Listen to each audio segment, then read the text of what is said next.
I woke up because someone was breathing on the other side of my window.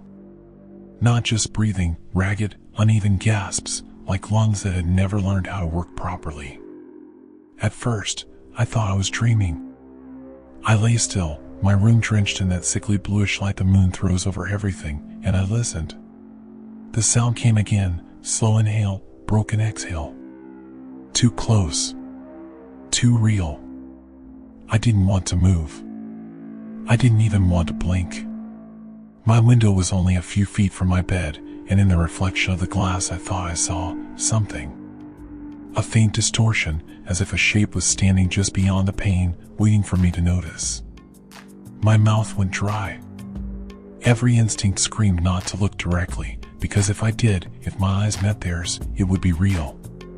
Still, I turned my head just enough to catch it in my peripheral vision. There was someone there. A figure. Unmoving. Watching. The tap came next. A single fingertip against the glass. Deliberate. Testing. I couldn't breathe. I couldn't scream. My chest felt locked in place. I counted to 3 in my head, praying the noise would stop. It didn't. Another tap. Then a dragging sound, like nails tracing a line across the window. For one horrible second, I thought about pulling the curtain shut. But that meant getting closer, exposing myself, giving whoever, or whatever, it was exactly what it wanted, acknowledgement. Attention. So I stayed frozen, my pulse hammering in my ears, my breath fogging in the cold air. And that's when I realized something worse. The condensation on the window wasn't only for me. There was a matching cloud of breath forming on the other side. I wanted to believe it was a trick of the light. That's what anyone would tell themselves. But deep down, I knew. There was a mouth only inches away from mine, separated by a sheet of thin glass. The figure shifted. Just slightly. Not a step forward, not a step back. Just enough movement to remind me it wasn't a shadow or my imagination. It was alive. And it had been waiting for me to wake up. You probably think I'm exaggerating. That this is one of those late-night paranoia stories. I wish it was. Because this wasn't the first night I felt it. And God help me, it wasn't the last. I should probably start from the beginning. I live in a pretty unremarkable neighborhood. Rows of tired little houses, one after the other, like copy-paste mistakes in some lazy architect's sketchbook. People keep to themselves here, and the loudest noise you'll usually hear is some guy mowing his lawn too early on a Saturday or kids kicking a ball against the side of a garage. It's not the kind of place anyone would pick as the setting for a nightmare. Which is probably why mine started here. My apartment sits on the second floor of a converted house, 2 rooms, 1 bathroom, and walls thin enough that I know exactly when my downstairs neighbor microwaves leftovers. Nothing special, but it worked. Most nights I'd sit by the window with my laptop, scrolling through junk online, half watching videos until I fell asleep. That was my routine, my comfort. I used to joke that nothing interesting ever happened to me. Funny how quickly that can change. If you're imagining some gloomy Gothic mansion with creaking doors and cursed family portraits, sorry to disappoint. My place was painfully normal. Beige carpet, peeling paint, the faint smell of damp plaster that no amount of scented candles could fix. I think that's what made the first cracks so unsettling. Horror doesn't need a haunted castle, it creeps in through the ordinary. Like the lights. At first it was just one bulb over the kitchen sink flickering every so often. Harmless, right? I told myself I'd replace it, but I never got around to it. Then the living room lamp started to buzz, humming in that faint electrical way that sets your teeth on edge. Some nights the whole place seemed to pulse in and out of shadow. Or the footsteps. My upstairs unit is empty. I know because I watched the landlord struggle to rent it for months, but I swear I heard pacing above me.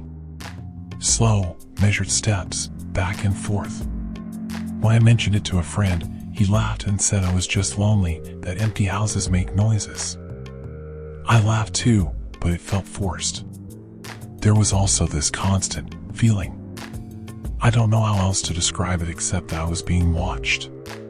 Not in the obvious way, like someone staring across the street, but in those little moments you don't expect. Cooking dinner and suddenly glancing over your shoulder. Getting dressed and realizing you're moving faster, like you don't want to give whoever's watching too much of a show. It was ridiculous, and yet it was there. Sometimes, when I sat at my desk, I'd catch my reflection in a darkened window and swear I saw another shadow standing behind mine. Just for a second. Just long enough to make my stomach tighten. Now, I know what you're thinking. Every horror story starts this way, with some unreliable narrator insisting something's off about their perfectly normal life. I'd probably roll my eyes too if I wasn't the one living it. But that's the thing, these small, stupid details added up. Like someone laying breadcrumbs, guiding me towards something I didn't want to find. Back then, I brushed it all off. Flickering lights, weird noises, nerves. Everyone tells themselves the same thing, it's nothing. I kept telling myself that too. I didn't know that someone had already found me. And they were just waiting for me to notice. The first time I heard it, I convinced myself it was nothing. It was close to midnight, and I was sitting at my desk, half asleep in the glow of my laptop. The window beside me was cracked open just enough to let in a breeze. I remember thinking how quiet the night felt, how the kind of silence you only notice after hours of background noise had settled into the walls. Then I heard it. Tap. A single, sharp sound against the glass. I froze. At first, I thought maybe something had fallen, a bug hitting the pane or a tree branch swaying too far in the wind. But the air was still, and no trees leaned close enough to touch my window. I waited, trying not to breathe too loud, ears straining in the silence. Tap. Tap. This time, it was deliberate. The sound of a fingertip. I don't know how I knew that, but I did. That tiny knuckle-to-glass rhythm carried a weight behind it, like someone testing, like someone asking, "Are you awake?" I tried to laugh it off. "You're paranoid," I muttered to myself, forcing my chair to swivel away from the window. I even grabbed my phone, typing out a quick message to my buddy Eric. "Me, yo, weird question. You ever hear tapping on your window at night?" Eric, LMAO. "What are you on about?" Me, like, actual tapping. Not random noise. Eric, bro, you watch too many horror videos. Chill. He added a ghost emoji just to drive the point home. I almost replied, but the sound came again. Louder this time. Tap. Tap. Tap. I spun my chair back around, heart racing, but there was nothing. Just the dark reflection of my own face in the glass, pale and distorted in the glow of the laptop. My breath fogged faintly against the window, and for a split second, I thought I saw another patch of fog right beside mine, on the outside. Like someone else was breathing back at me. I jumped to my feet, yanking the curtain shut. My pulse thudded in my ears. I felt stupid, standing there in the dim light of my room, clutching fabric like it was a shield. But stupid felt better than terrified. The next morning, I tried to dismiss it. I told myself I'd imagined the whole thing, that maybe I was half asleep, spooked by shadows. When I brought it up to Eric again, he just shook his head. "You're turning into one of those internet story guys, man. Next thing I know, you'll be uploading to Reddit about your haunted curtains." I laughed with him, but inside, I couldn't shake the unease. Because deep down, I knew it hadn't been a dream. 2 nights later, it happened again. I was lying in bed this time, eyes heavy, when the noise came. Not 1 or 2 taps, 3, then 4, steady as a heartbeat. I held my breath, counting each one like it might stop if I ignored it. It didn't. Gathering whatever courage I had left, I sat up and stared at the window. Nothing. Just the same soft glow of moonlight and the vague outline of my own reflection. But the longer I stared, the more I noticed it, something faint just behind me in the glass. A figure. It wasn't clear, not enough to describe. Just a shadow, taller than me, standing too close. I spun around, my stomach dropping, but my room was empty. Silent. I don't remember falling asleep after that. I just remember pulling the blankets over my head like I was 10 years old again, telling myself if I didn't look, it couldn't hurt me. But here's the thing, you can only ignore something for so long. Because that wasn't the last time I heard the tapping. And it wasn't the last time I saw the figure either. It was only the beginning. I started keeping track of it. At first, it was just scribbles on sticky notes, half-joking attempts to convince myself I wasn't losing my mind. But as the night stretched on and the incidents multiplied, the notes turned into something more like a log. Like a case file. Entry 1 to 12:47 a.m. 3 taps on the window. Pause. Then one long drag, like a nail carving a line across the glass. No visible figure. Curtain stayed drawn. Entry 2 to 1:10 a.m. Woke up to whispering. Not words I could understand at first, just the sound of lips brushing against glass. Got closer. Definitely heard my name. Whispered twice. Entry 3 to 2:35 a.m. Saw silhouette. Tall, thin. Didn't move when I stared. Disappeared when I blinked. I wrote it all down because part of me needed proof, even if the proof was only for myself. When you're this tired, this strung out, it's too easy to believe you're imagining things. And maybe that's what you're thinking right now, that I've been binging too many creepy videos, reading too many late-night horror posts, frying my brain on caffeine and paranoia. Trust me, I ask myself the same thing 100 times. But tell me this, what would you do if the same thing happened to you night after night? Would you brush it off? Or would you start to wonder, why me? The scratching got worse. Not just taps now, long, deliberate strokes, like claws tracing invisible patterns. I'd press my ear to the wall, and it sounded like someone testing the window, finding weak points. The worst part? No one else ever saw anything. I asked the woman across the hall if she'd noticed someone hanging around at night. She gave me that polite but wary look, like I'd just confessed something she didn't want to hear. No, she said, I've never seen anyone near your window. Maybe it's just pipes or something? Pipes don't whisper your name. Even Eric stopped joking after a while. Look, man, I don't know what to tell you. Maybe get some sleep. Maybe see a doctor. He didn't want to hear the details anymore. Nobody did. And that left me alone with the sound of glass creaking, the feeling of eyes on me. So I doubled down. Started setting alarms to wake myself up every hour, just to see if I could catch it.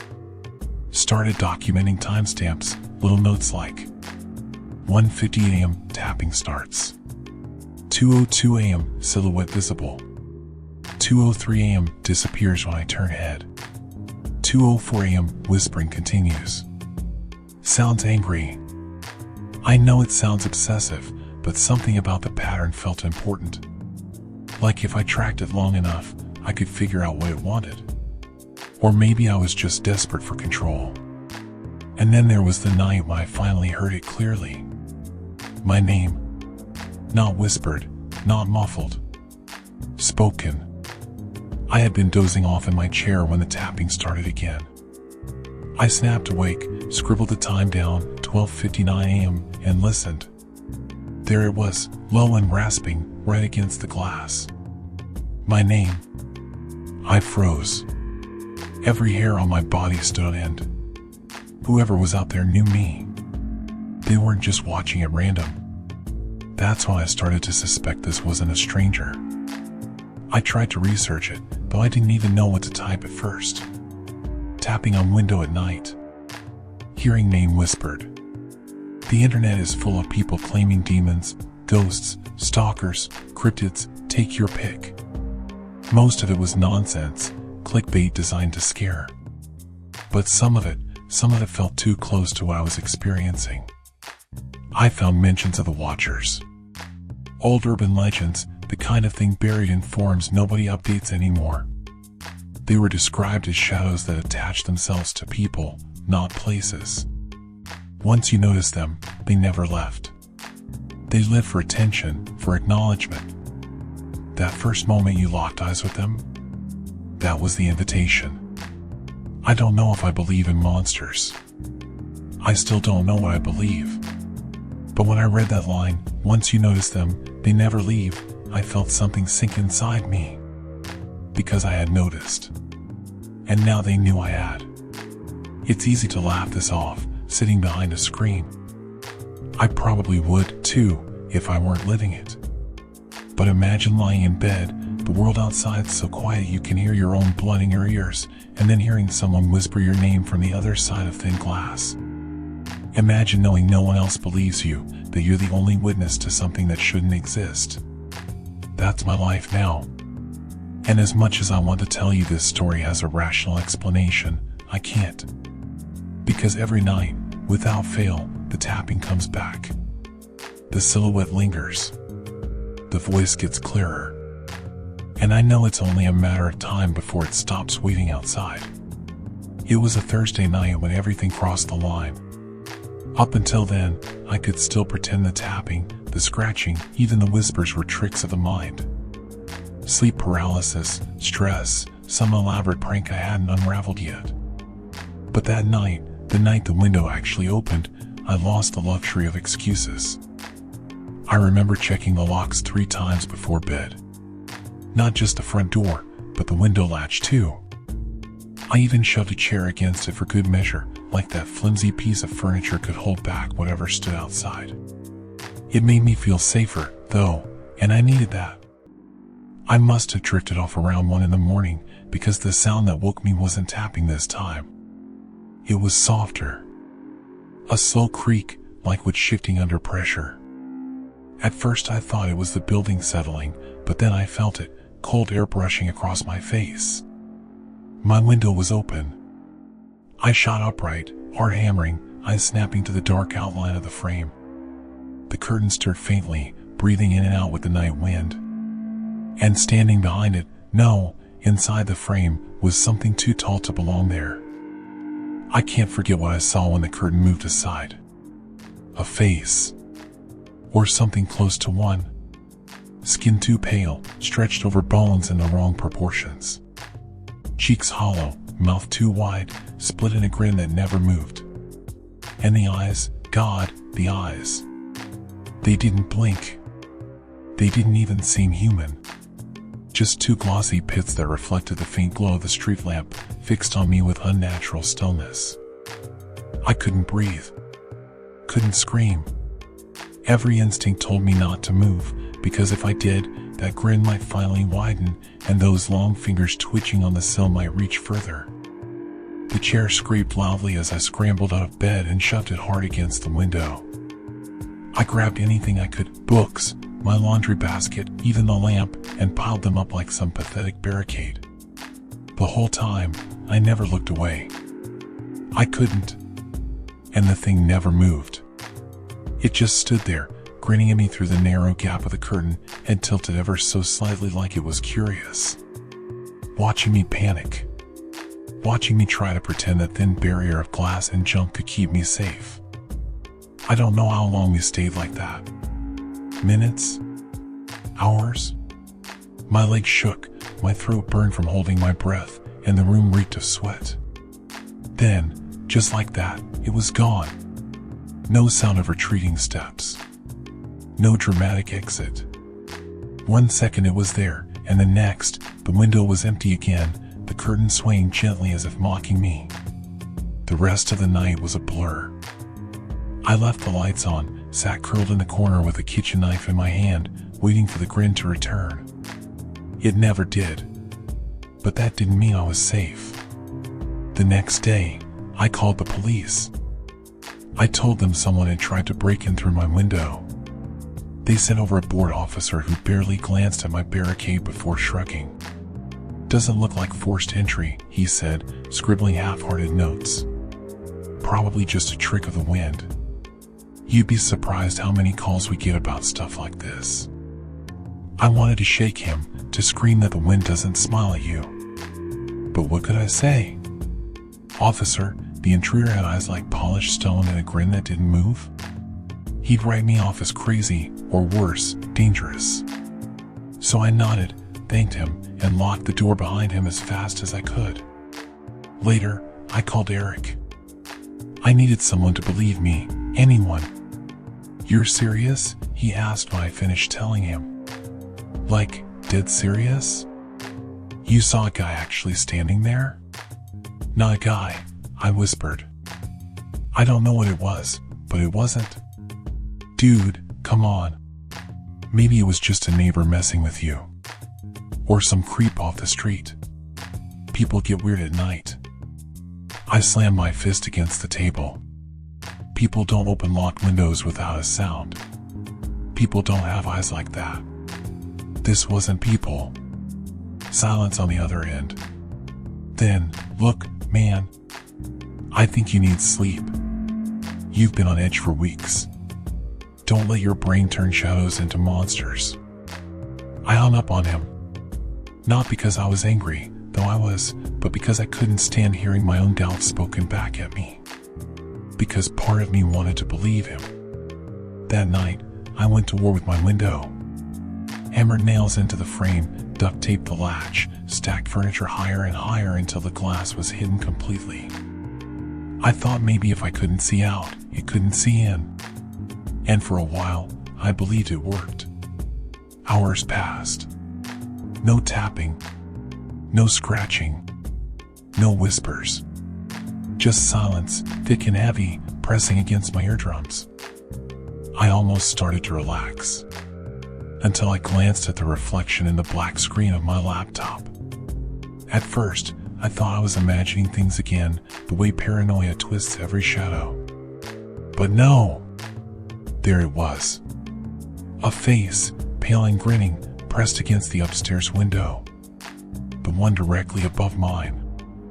I don't even have an upstairs. Tell me, have any of you ever seen something that wasn't supposed to be there? Something so wrong, so impossible, that your brain fought to deny even as your body screamed the truth? Because that's what I saw. That's what's watching me still. And it's getting closer.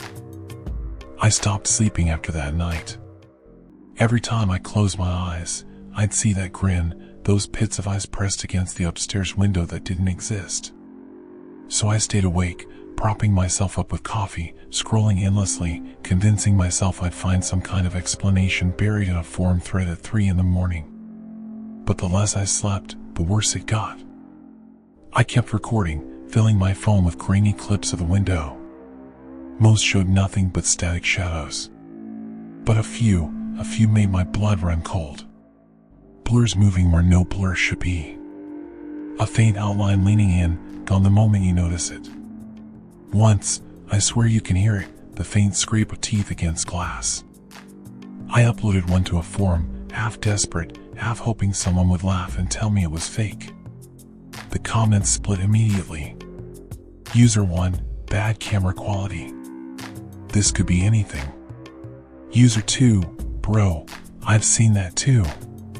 Don't look at it too long. User 3, classic watcher behavior. They get closer once you notice. That one, user 3, stuck with me. Classic watcher behavior. Like they weren't joking, like they'd seen this before. I messaged them, begged for answers. The reply came hours later, short and chilling. They can't cross the glass, unless you invite them. Invite them?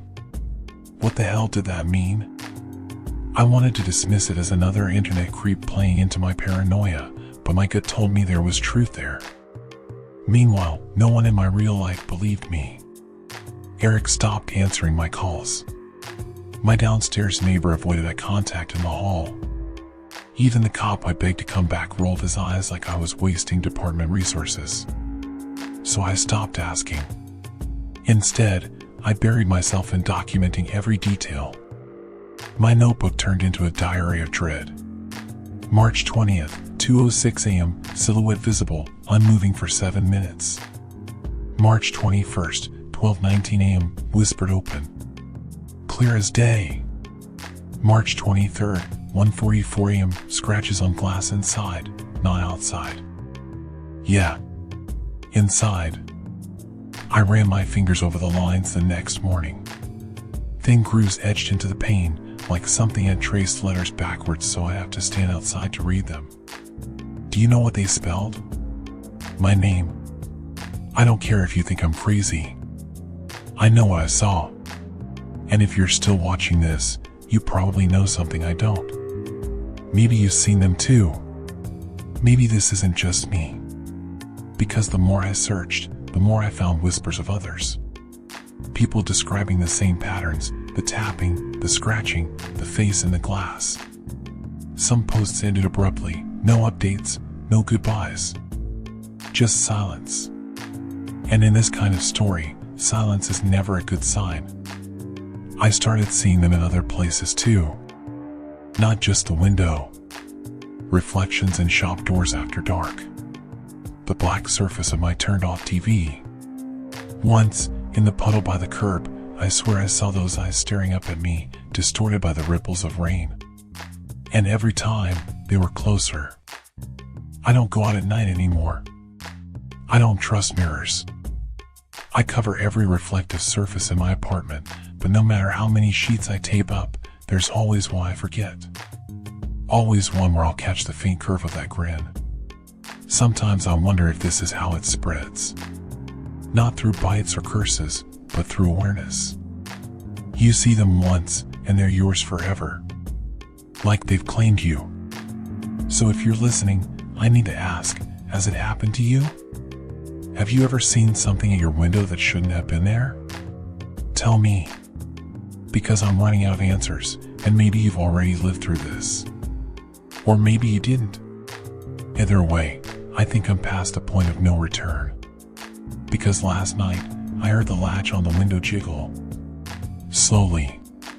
Testing. Like someone trying to see if the lock would give. And I swear, beneath the scrape of metal, a voice whispered through the glass. Let me in. I don't know what's worse, the fact that it spoke, or the fact that, for half a second, I almost did. I used to think the internet was a curse. Endless noise, endless distractions, rabbit holes that led nowhere. But when you're desperate, when you're staring into the dark every night, waiting for the scrape of nails against glass, you'll dig through every scrap of rumor, every forgotten thread, every half-deleted post. And that's how I found it. They call them the Watchers. The name popped up on an archive forum that hadn't been updated in years, buried so deep I don't even know how I got there. The posts were scattered, some missing, some corrupted, but the fragments I pieced together painted a picture I wish I'd never seen. The Watchers are drawn to loneliness. That's how it starts. You fall into a routine, same nights, same habits, same empty apartment. They notice you because no one else does. And once they find you, they test the boundary. Tap. Scratch. Whisper. They don't rush. They don't need to. Because they're patient, and because they feed on one thing, attention. Every time you look, every time you listen, every time you acknowledge them, you're feeding them. You're giving them permission to stay. And here's the worst part, once you've seen them, they never leave. The more I read, the colder I felt.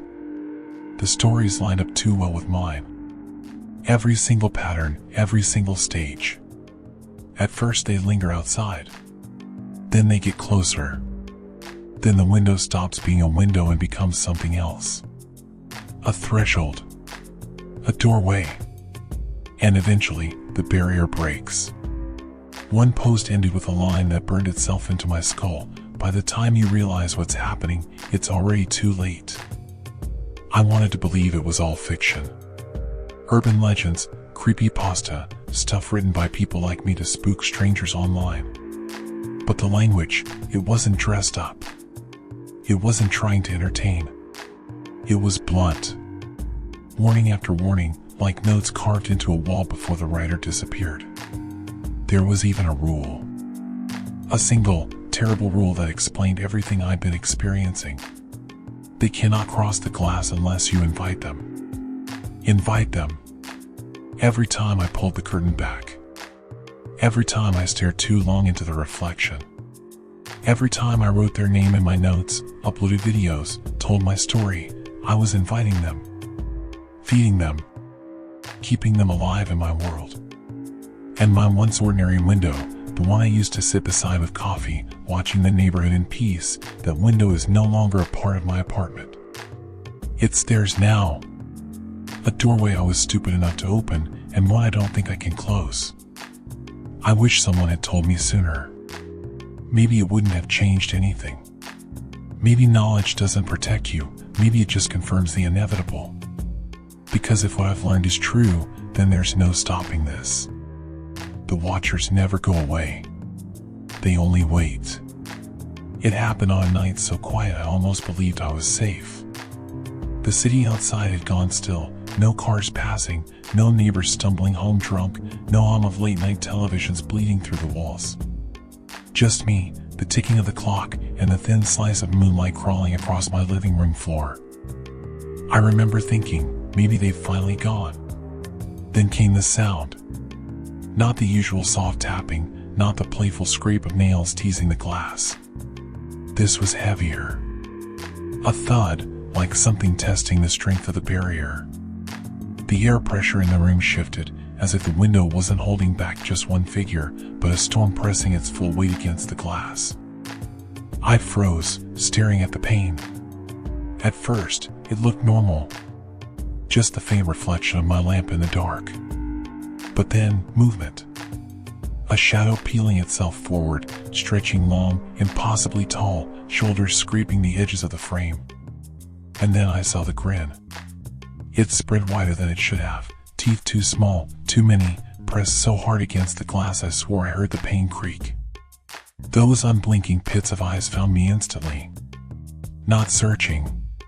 Not curious. Knowing. I stumbled back, heart hammering. My notebook slipped from my hand, scattering across the floor, pages of frantic scrawls and times and dates fluttering like broken wings. Another thud. The pane groaned under the weight. Tiny fractures spiderwebbed across the surface. No, no, no, I whispered, like saying it out loud would keep reality from collapsing. The fractures deepened. A thin line ran from corner to corner, glowing faintly as though the glass itself were alive, resisting, but losing. And then, crack. The sound was like a gunshot in the silence. A shard fell loose, clattering onto the hardwood. Cold air rushed in, carrying with it a smell I can't forget, damp earth, rust, something older than rot. The hand came first. Long, gray-white fingers, joints bent the wrong way, nails like splintered glass. They curled into the frame, gripping, pulling. Then another hand. Then the head, too large, too smooth, jaw distended in that impossible grin. I didn't think. I ran. The door slammed behind me, my hands fumbling with the lock as glass shattered in the living room. The sound wasn't sharp like I expected, it was wet, like ice breaking under pressure. My apartment filled with it, each piece of bell tolling the end of my reality. I tore down the hallway, nearly tripping over the rug, slamming myself into the bedroom and shoving the dresser against the door. My chest heaved, my throat dry, my ears filled with the sound of my own blood rushing. But over it all, I heard them. The watcher's breath. Not through the window anymore. Not muffled. But inside. Slow, deliberate inhalations, like lungs that had never breathed before learning how to savor the act. Each one closer than the last. I pressed my phone against the desk, hit record. My hands were shaking so badly I nearly dropped it. I locked myself in this room to record this, I whispered, the words barely making it past the lump in my throat. But they're already here. And as I said it, the doorknob turned. Not fast. Not violent. but slow. A polite twist, as if whoever stood on the other side had all the time in the world. The dresser shuddered as pressure pushed against it. A scraping sound began, nails dragging lazily along the wood, tracing shapes I didn't want to recognize. I backed into the farthest corner, phone still recording, trying to hold on to some shred of proof. But the truth is, I don't think proof matters anymore. Because if you've seen what I've seen, if you've looked too long, if you've listened this far, then they've already found you too. I don't know how long I've been in here. Hours, maybe days. Time doesn't work the same when you're waiting for something to end you. The air is stale, heavy, like the room itself is holding its breath along with me. I've kept the lights off. I've stopped moving except to write, to whisper into this phone. I figure if I stay quiet enough, maybe they'll lose interest. But I know better. The watchers don't lose interest. I've read enough, seen enough, lived enough of their patterns to understand. They wait. They starve you of sleep, of sanity, of everything that makes you human, until all that's left is the glass and the grin and the voice telling you to let them in. I think this might be my last recording. Not because I want it to be, but because I can feel them closer now. Not just at the window, not just behind the door. It's like they're in the walls, the air, the corners of every reflection I can't quite cover. When I blink, I swear I see them standing just over my shoulder, waiting for me to look too long. I used to think the window was the prison, a boundary holding them back. But what if it was holding me in? What if the moment I saw them, the moment I acknowledged them, I stepped into their world instead of the other way around? Maybe that's why no one believes. Maybe that's why the others disappeared. Maybe they didn't vanish. Maybe they just crossed over. There it is again. The sound. Not the glass this time. Not the wood. But the softest, most deliberate thing of all. Knock, knock, knock. 3 little taps, patient and playful. Just enough to remind me that the game isn't over. I don't know if anyone will find this recording, or if it'll just sit here like the scraps of 1,000 other stories I uncovered. But if you're hearing my voice, if you've listened this far, you need to take me seriously. Because they're watching you now too. And if you're watching me right now, close your curtains. Don't let them know you can see them.